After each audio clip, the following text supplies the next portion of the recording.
ஏன் திமுக ஆட்சி மீண்டும் தொடர வேண்டும்? திரு ஸ்டாலின் அவர்களே முதலமைச்சராக இருக்க வேண்டும். ஸ்டாலின் முதலமைச்சராக இருந்தால் தான் அந்த 2000 ரூபா மகளிர் உரிமை தொகை கொடுக்க முடியும். அந்த 8000 ரூபா வீட்டு கூப்பன் கொடுக்க முடியும். காலேஜ் பெண்கள் படிக்கிறதுக்கு புதுமை பெண் திட்டத்தில் 1000 ரூபா கொடுக்கறது 2000 ரூபா கொடுக்க முடியும். தமிழ் புதல்வன் திட்டத்தில் 1000 ரூபா கொடுக்கறது 2000 ரூபா அவர் வந்தால் தான் கொடுக்க முடியும்.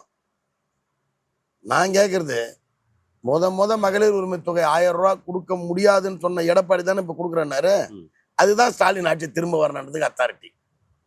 அவர் கொடுக்குறேன்னாருல. மக்களின் நம்பிக்கை இந்த 5 வருஷத்துல திமுக பெற்று இருக்கிறதா? நாங்க சொல்றோம் பெற்றிருக்குன்னு. உங்களுக்கு ஏதாவது பெறலன்னு இருக்கா? ரிசல்ட்ல சொல்லுவாங்கல்ல. அது அன்னைக்கு பாத்துக்க மேல் இன்னைக்கு வேற என்ன மக்களுக்கு சொல்ல விரும்புறீங்க? அதான் நான் எல்லார்த்தையும் என்ன கேட்குறாங்க, அவங்க குறைய நான் மைண்டில் வச்சுக்கிறேன். இப்போ நான் சொல்கிறேன்ல தடுப்பு சுவர். ஒரு நாள் நான் நகராட்சி நிர்வாகத்துறை அமைச்சரோட காரில் வந்துக்கிட்டு இருக்கேன். என்னப்பா அந்த டவுனில் எல்லாம் முடிஞ்சுதானார். இல்லைங்க, இன்னும் அம்பேத்கர் சிலை இருக்கிற பகுதியில் கொஞ்சம் செய்ய வேண்டிய வேலை இருக்கு. இந்த மாதிரி இந்த ஏரி எடுக்கணும், இந்த புறமே இந்த ரோட்டில் கூட தண்ணி உள்ளே போகுது மழை வந்தா. இதுக்கு ஒரு ஒரு ஒடி இருந்ததுன்னா அந்த தடுப்பு சுவர் கட்டலான்னு. இது பிடபிள்யூடியா நம்புல்தான்னாரு. இது கீழே வந்தால் பிடபிள்யூடி, மேலே கட்டினா நம்புல்தானே நகராட்சி நிர்வாகம்னா.